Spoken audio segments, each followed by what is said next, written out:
예, 감사합니다.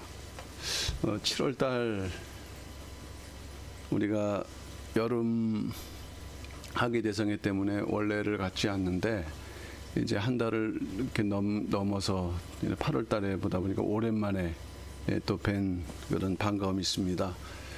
그리고 현재 코로나19 사태가 생각 이상으로 이렇게 지연되다 보니까 우리 예배가 이 대면 예배가 여러 가지로 지정을 받고 있는데, 물론 이제 백신이 공급됨으로 인해서 뭐 끝이 멀지 않다라는 믿음을 가지면서도 결국에는 하나님께서 모든 역사의 그 주관자라는 믿음 속에서 어쨌든 모든 것이 빨리 회복이 되고, 또 더불어서 이러한 때에 우리 성도님들 한 분도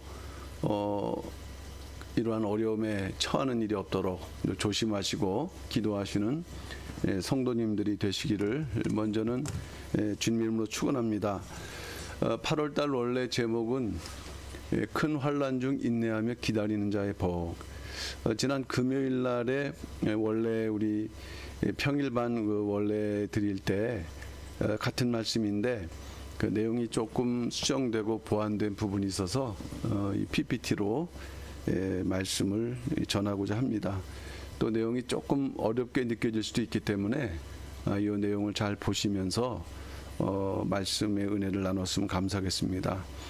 우리가 이제 큰 환난이라고 할 때 이 큰 환난은 결국 마지막 그 대환난이죠. 그 중에서도 후 3년 반의 환난을 말씀을 하고 있습니다. 그러면 오늘날 우리에게 있어서 물론 우리 평강제일교회 성도들뿐만 아니라 전 세계 모든 기독교인들에게 있어서 그 마지막 환난은 다 대비가 되어야 되는 마지막 또 시험과도 같은 것인데, 특별히 평강제일교회 성도들에게 있어서는 에스겔 성전에 들어가야 된다. 근데 에스겔 성전은 사실 새 예루살렘 성의 청사진이다. 그런데 성경은 새 예루살렘 성, 에스겔 성전에 들어가기 전에는 반드시 큰 환난이 있다라는 것을 말씀을 하고 있어요.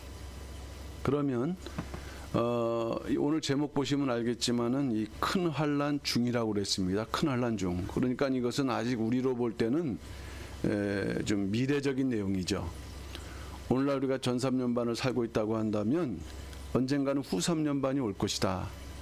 그런데 그 큰 환난 중에 우리가 어떻게 살아가야 될 것인가, 그것을 미리 말씀드리는 것인데 두 가지 조건입니다. 인내하며 기다림. 자, 서론적으로 말씀을 드렸습니다. 새 예루살렘 성에 들어가는 성도들이 필요한 마지막 두 가지 조건이 있다면은 그것은 인내하고 기다림이라는 것이에요. 반드시 새 예루살렘 성에 들어가기 전에 마지막 큰 환난은 반드시 통과해야 된다. 이것을 통과하지 못하면은 우리 신앙에 결실이 없는 거예요. 일반 기독교인들은 천당 간다, 죽으면 천당 간다, 이렇게들 쉽게 알고 있지만 우리는 죽어서 가는 게 아니다, 살아서 변화라는 것을 말씀하고 있는데, 그러나 살다가 홀연히 변화되는 것 이전에 대환란이라는 이런 과정 속에서 그 환란을 승리한 이후에 홀연한 변화라는 것이에요. 그러니까 반드시 이 시험을 통과해야 된다. 마치 우리 고등학교 3학년 아이들이 이제 10월달, 11월달 되면은 수능을 보지 않습니까? 11월달 되면은 그 수능을 치러야 그 성적에 따라서 대학이라는 그 다음 관문을 통과하게 되는 것과도 같은 이치죠. 이 요한계시록 7장 14절 말씀 보게 되면 내가 가로되 내 주여 당신이 알리이다 하니 그가 나더러 이르되 이는 큰 환난에서 나오는 자들인데, 이게 바로 마지막 성도들에 대한 그 미래적인 모습인 거예요. 큰 환난. 그 성도들에게는 인내와 기다림이 요구된다. 인내와 기다림. 이것은 뭐 큰 환난 중뿐만 아니라 오늘날 우리가 살아가면서도 신앙을 지키는데 이 인내와 기다림이 필요하다는 거예요.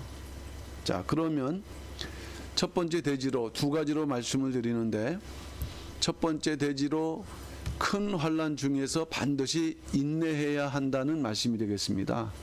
큰 환난 중에서 큰 환난을 당할 때 인내해야 된다. 인내한다는 것은 참는다는 거죠. 우리가 환난을 당한다는 것은 어려운 환난인데, 이 큰 환난이라는 것은 이건 전무후무한 환난이라는 거예요. 이 요한계시록 7장 14절 서론에도 말씀드렸던 가운데도 이 큰이라는 그런 그 형용사가 붙어 있거든요. 얼마나 크면 큰이다.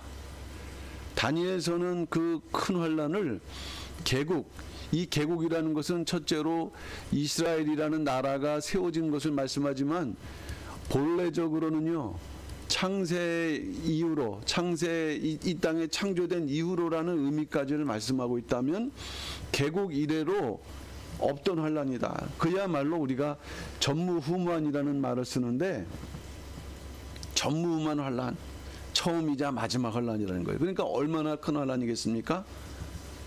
예수님께서도 이것에 대해서 말씀하셨어요. 이는 그때에 큰 환난이 있겠음이라, 창세로부터 지금까지 이런 환난이 없었고 그랬거든요.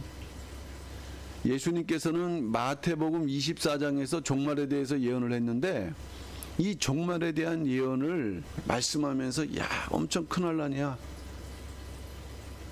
그 당시 이스라엘 백성들한테는 AD 70년도에 디도 장군, 로마의 디도 장군이 예루살렘을 완전히 멸망시키면서 본보기가 됐죠. 어쨌든 종말적으로 큰 환난이 있을 것이다. 이 큰 환난은 성도가 반드시 건너가야 된다. 우리가 6.25 때도 이제 강북 있고 강남 있지 않습니까? 넘어가야 이제 남하가 되는 거 아니겠어요? 그냥 다리를 갖다가 부수는 일이 있었던 거죠. 많은 사람이 죽고 못 건너오고. 큰 환난이라는 강을 반드시 건너야 되는데, 그 건널 수 있는 방법은 다른 게 아니라 인내라는 거예요. 인내 한 가지. 장깨도 필요 없고 오직 인내. 성도는 큰 환난 중에서 끝까지 견뎌야 된다 이거예요. 끝까지 견디는 거. 이 견딘다는 게 말이 그렇지 절대 쉽지 않습니다. 마태복음 24장 13절은 예수님께서 말씀하신, 종말장에서 말씀하신 내용인데, 그러나 끝까지 견디는 자만 구원을 얻는다 그랬거든요. 이것은 구원을 얻는 단계 이전에 끝까지 견디는 그런 과정이 있다는 것을 말씀했어요. 이 권투 선수가 때릴 줄만 하면 안 돼요. 맞을 줄도 알아야 돼요. 맞아서 견딜 줄 알아야 되는 거예요. 그걸 맷집이라고 하죠. 맷집. 신앙생활도 우리가 이렇게 살아가면서 때때로는 어려운 일 당할 때 그걸 인내를 하면서 그 맷집을 신앙의 맷집을, 영적인 맷집을 키워나가는 거죠. 그렇다면은 성도들에게서 왜 마지막 환난이 있어야만 되는가? 하나님, 이런 환난 없이 우리가 새 예루살렘 성에 갈 수 있는 길은 없을까요? 우리가 이렇게도 생각할 수 있는데, 하나님은 또 다른 섭리가 있기 때문이죠. 첫째, 큰 환난의 의미는 첫째, 연단의 과정이라는 것입니다. 연단을 받아야 된다. 왜? 새 예루살렘 성에 합당한 백성이 되기 위해서. 그 이스라엘 백성들이 광야 생활, 이스라엘 백성들이 애굽 생활하면서 광야 생활은 마치 그 이스라엘의 모든 때를 갖다가 벗겨내는 그런 과정이기도 한 거죠.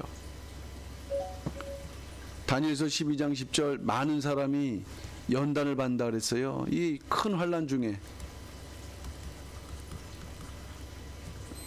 연단이라는 것은 말이 그렇지 쉽지 않습니다.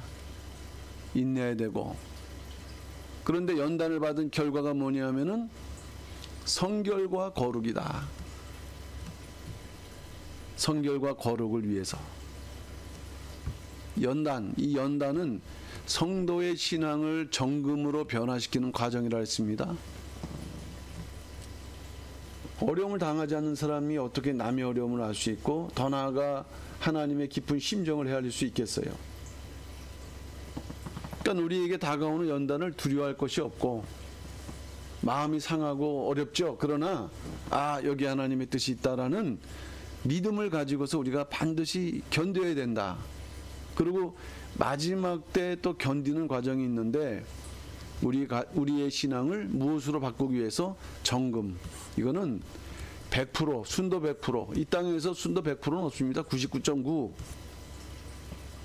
그러나 하나님 나라 들어가기 위해서는 99.9도 안 되고 순도 100%의 정금이 되기 위해서. 그럼 무엇이 정금일까요? 우리의 믿음입니다. 믿음. 그렇게 되기 위해서는 먼저 우리를 더 정금, 성결과 거룩의 과정을 가질 수 있도록 하나님께서는 이처럼 환난이라는 과정을 통해서 연단받게 하고 또 성결하게 되며 거룩을 이루게 한다. 욥이라는 사람이 환난을 당할 때 욥기 23장 10절 말씀 보게 되면은 자기의 그 환난 당하는 상황을 이렇게 고백을 했죠. 나의 가는 길을 오직 그가 아시나니 그가 나를 단련하신 후에, 이게 연단이지 않습니까? 연단. 내가 정금같이 나오리라. 욥은 하나님의 그 시련, 하나님의 연단의 의미를 깨달았기에 어려워도 그는 견딜 수 있었다. 욥은 인내할 수 있었다. 왜 그러느냐? 믿음의 시련이에요. 모든 것이 믿음의 시련. 그래서 연단하게 되면은 이 땅의 금보다 더 귀한 정말 정금 같은 믿음, 이 정금 같은 믿음을 얻게 된다. 예수 그리스도 나타나실 때의 칭찬과 영광과 존귀를 얻게 한다는 것은 이 정금 같은 믿음 가진 자만이 제 주님의 재림을 영접하고 새 예루살렘 성에 입성할 수 있다는 것을 말씀을 해주고 있어요. 아까도 요한계시록 7장 14절 말씀 읽었는데 큰 환난에서 나온 자들은요 옷을 씻었다 그랬습니다. 희게, 거룩, 정결과 거룩이죠. 그러니까 이러한 목적 때문에 그 연단의 기간이 있을 수밖에 없다는 것입니다. 그래서 우리는 그 과정을 반드시 견뎌야 된다. 요한계시록을 보게 되면은 이 연단의 과정을 붉은 용과의 영적 싸움으로 표현하고 있어요. 붉은 용과의 영적 싸움.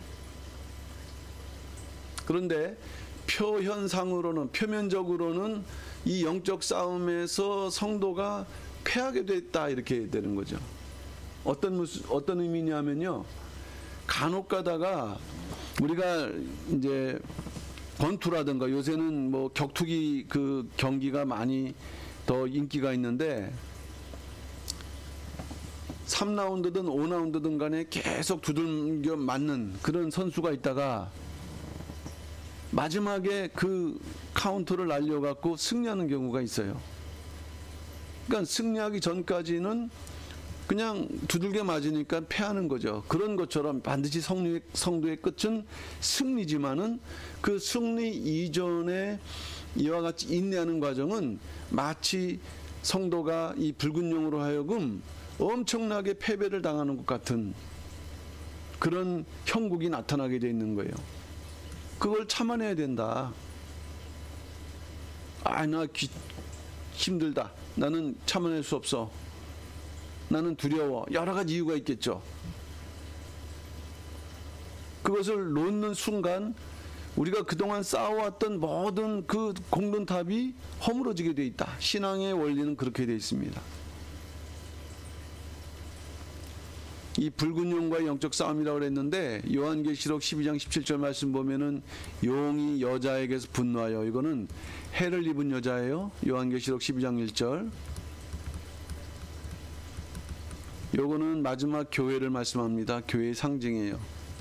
그러니까 그 여자의 남은 자손은 교회의 성도들, 곧 하나님의 계명을 지키며 예수의 증거를 가진 자들이라고 말씀했거든요. 그러니까 마지막 때 붉은 용, 세상 그 주권을 잡은 붉은 용의 목표는 세상 사람이 아닙니다. 자기의 사상과 또 자기의 지시를 거부하는 하나님의 언약 백성들. 왜? 자기를 하나님처럼 섬기라고 요구를 하는데 어떻게 그 하나님의 성도들이 그것을 받아들일 수가 있겠습니까? 그러니까 목표가 거기에요. 모든 것을 다 동원해서 하나님의 백성들을 다 하나님의 신앙을 꺾고 부정하게끔. 요한계시록 11장 7절에 나와 있죠. 권세를 받아서 성도들과 싸우다 보니까 성도들과 싸워서 이기게 되고, 누가 이기게 된다는 얘기예요? 붉은 용, 적그리스도. 최종적으로 가기 전까지는 이 붉은 용과 적그리스도가 이기는 것 같은 상황이 된다. 그래서 다니엘서 12장에서는 이렇게 7절에서는 이렇게 말씀했죠. 반드시 이것을 한 때와 두 때와 반 때를 지나서 성도의 권세가 다 깨어지기까지니라고 말씀했거든요. 나중에 한 번 더 이 부분에 대해서 이제 제가 말씀을 이렇게 드리려고 하는데, 이게 이제 하나에다가 하나가 더해지면 둘이고, 그 다음에 이제 반이 감해지고 하면서 이것이 환란의 크기예요. 환란의 크기. 그러니까 하나님께서는 이 정도로 성도를 이 붉은 용, 적그리스도의 그러한 수하에 던져넣어서 인내하게 하신다. 이런 때 필요한 것은 인내. 말씀드렸던 대로 인내는 고통을 견디는 것이에요. 고통, 이 정신적인 고통, 육체적인 고통, 모든 것, 어떤 방면을 통해서든지 간에 우리의 신앙을 넘어뜨리려고 하는 모든 시련과 유혹들, 미혹들, 그래서 인내가 필요하다. 그러니까 마지막 때 인내를 위해서 오늘날 우리는 준비해야 된다는 거예요. 제가 금요일 날에도 우리 성도님들에게 말씀드렸지만은 목사의 품격이 있고 성도의 품격이 있다. 그러셨어요? 원로 목사님께서. 그게 뭘까요? 참는 것. 그러니까 지금도 우리가 기분이 나쁠 수가 있습니다. 그러나 그것이 우리의 신앙의 근본을 흔들어서는 안 돼요. 요한계시록 14장 12절 보게 되면은 성도들의 인내가 여기 있나니, 여기도 보면은 그러한 어려운 때에 그 하나님께서 요한계시록을 통해서 강조하는 부분은 인내다 그랬어요. 인내의 근원, 하나님의 계명과 예수 믿음, 말씀과 믿음. 그래서 우리가 오늘날 말씀과 믿음을 이렇게 준비하지 않으면요, 마지막 환란을 이길 수가 없습니다. 맷집도 없을 뿐만 아니라 방향도 알 수가 없어요. 인내하는 자에게는 복이 있다. 약속이 되어 있다. 복. 야고보서 5장 11절 보라, 인내하는 자를 우리가 복대한다 그랬거든요. 평상시도 그렇지만은 마지막 때도 복이 있는데, 대표적으로 욥의 인내를 들었고, 욥은 인내함으로 갑절의 복을 받았습니다. 10개를 잃었으면은 하나님께서 10개를 넣으셔서 갑절 20개를 얻었다는 거예요. 1, 2년 동안 3, 4년 동안 받은 그러한 환란이 아니었거든요. 욥은 마지막 때 큰 환란에서 인내해야 되는데, 그 결과 새 예루살렘 성으로 들어가게 할 자격을 얻게 된다. 어쨌든 성경은 환란이 없으면 천국에 하나님 나라에 들어갈 수 없다는 것을 분명하게 말씀하고 있을 때, 오늘날 인내 참는 게 필요하구나. 인내, 나 자신을 우리가 또 참을 때가 있는 거고요. 가족, 또 교회에 대해서 일어나는 일, 또 국가적으로 일어나는 모든 일에 대해서도 성도의 입장에서 그것을 잘 지켜나갈 수 있는 우리 31대 교구 여성교회 성도들 되시기를 주님의 이름으로 축원합니다. 두 번째는 기다림이에요.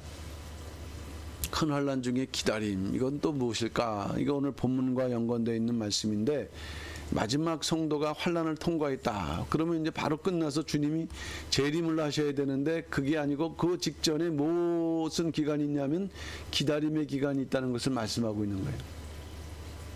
신기하게도 날짜를 말씀하고 있다는 것을 통해서 우리가 이제 그런 상황에 들어갈 때, 만약에 이 날짜를 기억한다면 분명히 뭔가 좀 더 주님이 오신 날을 선명하게 우리가 예측할 수 있는 그런 지혜를 주실 것이다. 이렇게 우리는 살펴볼 수가 있습니다.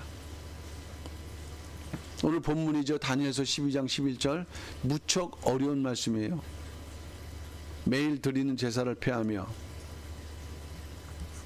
멸망케 할 미운 물건을 세울 때부터 1290일을 지낼 것이오 그랬거든요. 출발점, 매일 드린 제사를 폐하며 1290일을 지난다. 제가 금요일 날에는 이제 요것이 분명한 날짜가 되는 요 멸망케 할 미운 물건을 세울 때부터 계산을 해드렸는데, 이제 오늘은 요 매일 드린 제사를 폐하는 날짜부터 우리가 계산해 볼 때 1290일. 그래서 좀 수정 보완된다고 말씀드린 이유가 여기 있습니다. 다니엘서 12장 12절, 기다려서 1350일을 이루는 그 사람은 복이 있으리라고 했습니다. 우리가 다니엘서라든가 요한계시록 볼 때 기본적으로 아는 기준, 그 환란의 그 이제 기간은요 1260일입니다. 1260일. 이거는 때때로 3년 반이라고 얘기도 하고요. 때때로는 뭐 한때, 두때, 반때 이렇게 표현하기도 합니다. 그리고 또 3일 반으로도 상징적으로도 기록되어 있어요. 1260일. 그런데 요 다니엘서 12장 11절에서는 여기다가 30일을 더한 1290일을 말씀하고 있고요. 여기다가 1045일을 더한 1335일을 말씀하고 있다는 거죠. 그러니까 1290일까지는 환란의 기간이라고 한다면요, 1335일까지는 기다림의 기간이다. 이렇게 정리를 하시면 되겠습니다. 다니엘서 12장 13절, 너는 가서 마지막을 기다리라. 이 마지막에 해당되는 중요한 말씀이죠. 기다림, 환란이 끝났어요. 주님의 재림시기까지의 시기인데 성도는 이 기간 동안에 이 사모함을 끝까지 지켜야 된다. 사모함 속에는 소망이 있는 거죠. 베드로후서 3장 12절, 하나님의 날이 임하기를 바라보고 간절히 사모하라. 환란을 우리가 능히 이겼는데 바로 오는 것이 아니라고 한다면 왜 그럴까? 왜 기다림의 시간이 필요할까? 그것이 또 하나님의 비밀입니다. 그러면 그 기다린 동안에 어떻게 기다려야 되느냐? 이 기다림의 그 하나님의 그 명령을 잘, 하나님의 또 그 가르침을 잘 믿고 기다릴 때 결론이 있다. 그 사이에 간절히 사모하는 신앙의 자세가 우리들에게 필요하다는 말씀이죠. 자, 이스라엘 역사를 보게 되면은 다니엘서에 예언되어 있는데 그 당시 역사뿐만 아니라 마지막 때를 예표하고 마지막 때를 상징하는 두 가지 중요한 사건이 있었어요. 그야말로 이스라엘이 세워진 이후에 전무후무한 환란의 시기가 있었는데 그것을 함축적으로 두 가지. 첫째, 매일 드리는 제사를 폐하는 일이 있었고요. 두 번째, 미운 물건을 세우는 일이 있었습니다. 그러니까 성전이죠. 둘 다 예루살렘 성전에 해당되는 거예요. 저는 처음에 이 두 사건이 같은 시기에 이루어진 사건인 줄 알았는데 구속사 시리즈와 더불어서 참조된 자료들을 확인한 결과, 그리고 원로 목사님께 주신 말씀을 이제 확인하다 보니 이 사건이 간격이 있다는 거예요. 동일한 시기에 이루어진 게 아니라 약 1년 정도의 간격이 있어요. 1년, 만 1년이 아니고.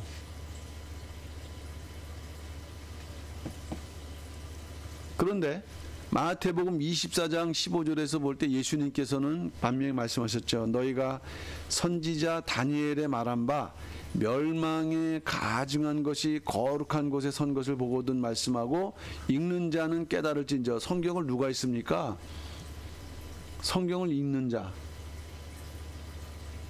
이거 대단히 중요해요. 교회 다닌다고 하면서 성경 읽지 않는 사람 많고 읽지 않으니 모르는 거죠.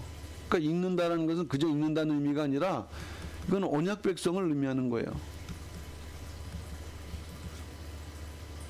읽는 자는 깨달아야 된다. 마지막 때도 멸망에 가증한 것이 거룩한 곳에 선 것을, 거룩한 것은 하나님의 성전, 하나님의 교회죠. 그러면 그 교회에 멸망에 가증한 것이 서서 성도들을 미혹한다. 반드시 그게 하나의 시대적 표정이라는 것을 예수님께서 예언했어요. 첫째로 다니엘이 예언했죠. 근데 그것을 예수님께서 받으셔갖고 앞날을 예언하면서 다니엘이 예언한 그대로 야, 멸망에 가증한 것이 거룩한 곳에 선 것을 너희들이 볼 때가 있다. 그러면 깨달아라.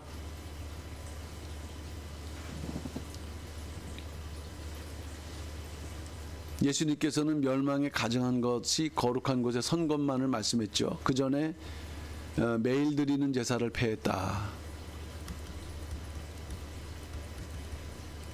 요거를 말씀하지는 않으셨죠. 근데 이게 더 중요하다는 것이 사실은.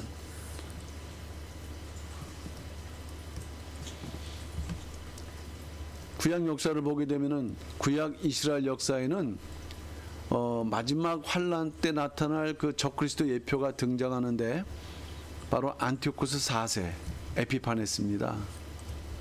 이 안티오코스 4세는 왕의 이름이었어요. 그 아버지가 안티오코 3세죠. 근데 여기다가 자기 스스로 이름을 붙였죠. 에피파네스, 신의 현현. 자기 자신을 신으로 여겨서 자기에게 제사를 드리라 이렇게 명령했던 인물이에요. 이 인물이 안티오코 4세 에피파네스. 이 안티오코 4세 에피파네스가 드디어 유대를 침공할 뿐만 아니라 BC 167년 12월 15일에는 예루살렘에다가 이스라엘 백성들이 제일 극도로 싫어하는 우상, 제우스상을 갖다가 여기다가 이렇게 세워놓는 거죠. 이게 바로 후 3년 반 환란의 절정이라는 것을 예수님께서 암시하신 거예요. 근데 여기서 중요한 부분은 뭐냐면 날짜의 날짜. 이게 역사적으로 있는 그대로의 날짜예요. 이게 큰 하나의 힌트이자 우리가 마지막 때를 좀 더 자세히 살펴볼 수 있는 그런 하나의 이제 방법이죠. 그런데 분명히 오늘 다니엘서 12장 보게 되면은 11절 말씀이죠. 매일 드리는 제사를 폐하며부터 그랬거든요. 제가 지난번에는 이제 멸망케 미운 물건을 세울 때부터 계산해 드렸지만은 오늘은 이제 수정해서 매일 드리는 제사를 폐할 때부터 1290일을 인내로 견뎌야 된다. 그러면 결국 어떠한 결론이 나오냐 하면은 바로 이 BC 164년 12월 25일 이것은 뭐냐 하면은 이스라엘 백성들이 성전을 회복하는 날짜가 됩니다. 성전을 회복해요. BC 164년 12월 25일. 이것이 사실 그 당시에 그 역사적 사건의 큰 하나의 축과도 같은 그런 날짜가 되는 것이죠. 그런데 오늘 다니엘은 1290일뿐만 아니라 여기다가 45일을 더한 1335일까지를 기다리라고 이렇게 말씀했거든요. 그러니까 요거를 계산해 보게 되면은 대략 그 다음 해가 되는 BC 163년 2월 11일경이 이제 요 45일이 지난 날짜로 계산이 돼요. 그럼 이게 과연 어떤 의미일까? 다니엘서 12장 12절 기다려서 1335일까지 이르는 그 사람은 복이 있으리라 말씀했습니다. 어떤 의미일까? 유대 역사적으로 보게 되면은 유대인들이 마카비 혁명을 통해서 성전을 정결케 한 것을 적그리스도의 박해가 끝난 것으로 보자. 왜냐하면은 이 당시에 요 사건이 있었지만 전쟁은 계속됐고 또 그 시리아 군들 다시 말하면은 안티오코스 4세의 군인들이 계속 그 공격을 했기 때문에 유대의 독립은 BC 142년까지 사실은 시간이 지나가거든요. 그러나 하나님께서 정하신 기준으로 볼 때 일단 이 1290일, 1335일을 계산하는 분기점, 다시 말하면은 이 박해가 끝나는 1290일에서 더욱 기다려야 되는 1335일까지라는 과정에서 보게 되면은 요 끝이 바로 뭐냐? 바로 유다 마카비 혁명으로 성전이 정결케 되는 BC 164년 12월 25일이다. 우리가 이렇게 볼 수가 있는 것입니다. 근데 이러한 기준으로 그 이스라엘의 역사를 살펴보게 되면 놀랍게도 이 역사적 이 계시대로 역사가 돌아가고 있다는 것을 발견할 수가 있어요. 무슨 말씀이냐면은 이 안티오코스 4세가 그 유대인들이 성전을 회복했다는 승리의 소식을 듣습니다. 그런데 그가 또 다른 곳에서 전쟁을 하고 이런 좀 복잡한 상황에 있다 보니까 이 작은 유대인의 승리지만은 이 승리가 자신이 벌이고 있는 모든 전쟁에서 그 오히려 그 상대방을 뭔가 이렇게 자극함으로 인해서 자기의 제국까지 플로테미 셀루쿠스 제국까지 위협할 수 있다라고 판단을 하면서 곧바로 공포 정치를 철회하면서 이제 서신, 화해의 서신을 보내요. 자기가 지나쳤다. 너희들에게 그렇게 그 박해했던 것에 대해서 내가 후회한다. 이런 식의 서신을 보내요. 놀라운 일이죠. 이것도 물론 상황이 전세가 이렇게 돌아가니까는 정치적인 사실 술수 있습니다. 정치적 술수. 이렇게밖에 보이지 않아요. 그럴 때 하나님께서 이 안티오코스 4세가 후회한 것에 대해서 하나님 받아주지 않으셨어요. 첫 번째 그의 죄는 예루살렘을 점령하고 많은 사람 죽였죠. 두 번째 죄는 성전을 모독한 죄로 어떤 일이 있었느냐? 곧바로 내장이 썩어 들어가면서 죽게 되었다. 근데 실제로 보면은 이 사람이 병을 앓기 시작을 하는데 병을 앓기 시작한 시작이 뭐냐면은 바로 예루살렘 성전을 회복한 그 시기부터 병들어 썩어 죽다가 썩어 들어가다가 주전 163년 날짜 나와 있지 않습니다. 기록에 안티오코스 4세가 죽습니다. 이 안티오코스 4세가 죽는다. 날짜 나와 있잖아요. 근데 아까 말씀드렸던 이 1335일이 지나가는 시기와 이 안티오코스 4세가 죽는 시기가 거의 맞아 들어가는 것을 우리는 발견할 수가 있어요. 그래서 이것을 구속사 쪽으로 본다면은 요한계시록에서 보게 되면 이 안티오코스 4세 이 적그리스도의 죽음은 세상 혹은 사단에 대한 죽음 혹은 하나님의 심판을 상징합니다. 요한계시록 19장 2절 말씀이죠. 그의 심판은 참되고 이로운지라 음행으로 땅을 더럽게 한 큰 음녀를 심판하사 자기 종들의 피를 그의 손에 갚으셨도다. 자, 무슨 말씀일까요? 환난과 재림, 새 예루살렘 성 입성, 요 사이에 기다림이라고 그랬는데 요 기다림의 과정이 뭐냐? 바로 하나님께서 구약 역사에서는 안티오코스 4세를 죽이셨던 것처럼 종말적으로는 마지막 세상과 사단을 심판하시는 기간이다.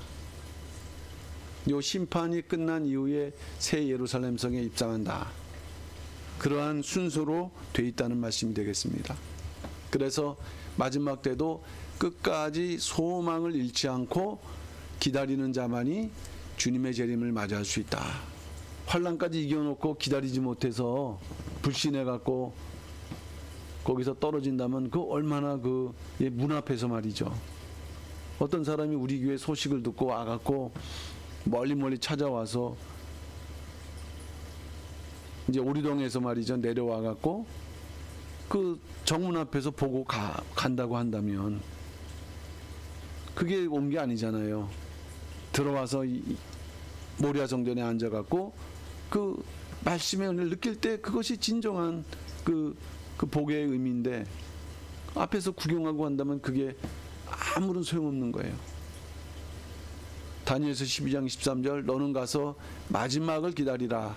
이는 내가 평안히 쉬다가 끝날에는 내 업, 이게 영원한 업, 이거는 재림으로 말미암아 가나안 천국, 영원한 새 예루살렘, 예루살렘 성에 들어가는 마지막 구원 완성의 축복이죠. 오늘 본문은 대단히 그런 면에서 중요한 말씀이 되겠습니다. 결론적으로 말씀드려서 마지막 성도는 하나님의 말씀이 응하기까지 인내, 첫째 인내, 두 번째 기다림이라 했습니다. 요한계시록 17장 17절 말씀 볼 때 하나님이 자기 뜻대로 할 마음을 저에게 주사 한 뜻을 이루게 하시고 저희 나라를 그 짐승에게 한번 주셨지만 일시적으로 주신 바 되지만 이건 역시도 하나님의 말씀이 응하기까지, 하나님의 말씀이 응할 때까지 반드시 응한다, 성취된다. 그러니까 그걸 믿고 끝까지 인내하고 기다리라. 근데 인내는 성령의 역사, 성령의 열매다. 갈라디아서 5장 22절 말씀이죠. 오직 성령의 열매는 사랑과 첫째, 두 번째 희락, 세 번째 화평, 네 번째 오래 참음, 네 번째 우리가 그저 인간적인 그 성품으로 인내할 수가 없어요. 성령의 충만함으로 늘 무장해야 될 때 말씀과 믿음이라 했습니다. 두 번째, 큰 환난 중 기다리기 위해서는 말씀이 반드시 응한다. 확신. 우리도 신앙생활하면서 이 말씀이 사실일까? 혹시 한 번이라도 의심치 않는 분이 뭐 계실 수도 있죠. 그러나 마음속으로는 말로는 하지 않는다 할지라도 과연 그렇게 될까? 의심할 때가 없지 않았어요. 그러나 하박국 2장 3절 비록 더딜지라도 기다리라. 좀 더딘 것 같지만은 반드시 응하리라. 마지막 세 번째, 마지막 인내하고 기다린 자에게만 마지막 유업. 이 재림의 복이에요. 재림의 때를 안다는 것, 지금 우리에게는 이제 환란이 오는 자체가 하나의 신호죠. 그러니까 이것은 그 훗날이기 때문에 우리는 재림을 기다리면서도 큰 환란을 준비해야 되는 것이 올바른 신앙의 자세인 거예요. 오늘 본문 마지막 12절 13절 말씀 한번 읽고 말씀 마치는데 너는 가서 마지막을 기다리라. 이것은 첫째 다니엘이겠지만은 우리 오늘날 성도들 마지막을 기다리라. 이 마지막을 우리가 바라보면서 지금 오고 있는데, 살아가고 있는데, 기다리기만 하면은 물론 이 사람은 큰 환란을 이긴 자, 이제 다니엘이야 정말 그 자기 사명을 다 마쳤으니까, 이제 그 사명을 마쳤으니까 기다리라고 이제 말씀하셨던 거였고, 또 이제 마지막 성도들에게는 환란을 이겼을 경우에 기다리라. 그러면 내게 평안을 주시고 그 다음에 끝날 주님의 재림과 더불어서 새 예루살렘 성을 유업으로 주실 것이다 라는 약속이 말씀이 되겠습니다. 그래서 오늘날 우리가 그 예측할 수 없는 시대를 살아갑니다. 코로나19부터도 이것은 큰 어떤 영적인 의미를 우리가 부정할 수 없습니다. 또 우리의 앞으로 어떤 일이 있을지, 우리가 그러나 어떤 일이 온다 할지라도 말씀을 굳건히 붙잡고 반드시 인내와 기다림, 이러한 하나님의 그 말씀의 지혜를 정말 깊이 새겨드려서 한 분도 낙오됨 없이 새 예루살렘 성에 다 입성하시는 우리 평강의 모든 성도님들, 특별히 우리 31대 교구 우리 여성교회 성도님들 다 되시는 축복된 역사가 되시기를 주님의 이름으로 축원합니다.